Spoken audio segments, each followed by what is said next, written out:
Awful গেটে rail ক্রসিংয়ে train এর সাথে প্রাইভেট কারের সংঘর্ষ, আহত ৪। রবিবার আনুমানিক ৫ ঘটিকার সময় আফিল গেটের মশিয়ালি অরক্ষিত রেল ক্রসিং পার হওয়ার সময় এই দুর্ঘটনা ঘটে বলে জানা যায়। দুর্ঘটনায় প্রাইভেট কারে থাকা ৪ জন গুরুতর আহত হয়।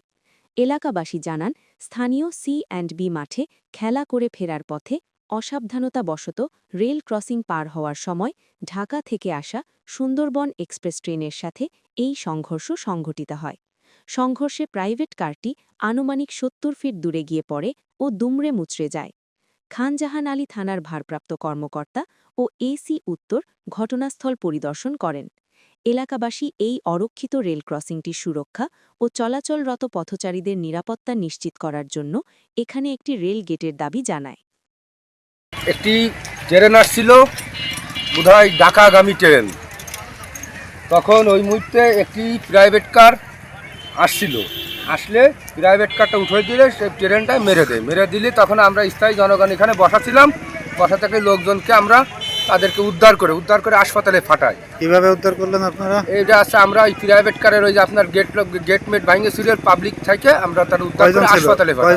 অনেকেই ছিল প্রাইভেট কারের ভিতরে, না প্রাইভেট কারে আচ্ছা আপনার ৩ থেকে ৪ জন ছিল, তাদের আগে বের করেছেন, একটা লোককে আটকে গেছিলো, ভেঙেছিল, বার করতে হয়েছে আর কি।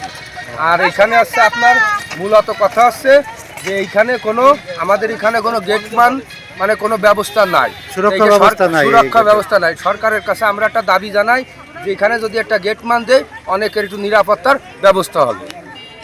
একটা ওইখানে কোনো এক মাঠে একটা ক্রিকেট টিম, তারা ক্রিকেট খেলা শেষ করে ফেরার সময় সামনে থেকে দুইটা বের হয়ে যাওয়ার পর, গাড়ি বের হয়ে যাওয়ার পর, মাইক্রো বের হয়ে যাওয়ার পর ওনারা গাড়িটা উঠেই দেখে, আমি শুনতে পাই যে ওরা উঠেই দেখে যে আমাদের বাম দিকের ট্রেন। তখনই ওকে ট্রেনটা আমাদের প্রাইভেট কারটি আক্রান্ত হয়ে যায়। আক্রান্ত হয়েই ওই গাড়িতে ৪ জন ছিল, ৪ জনের ভিতরে অমিত আর সানি নামে ২ জন মারাত্মক গুরুতর আহত হয় এবং তারা আমাদের খুলনা মেডিকেলের সিটি মেডিকেলের চিকিৎসা নিচ্ছে, এরকম আমি জানতে পারছি।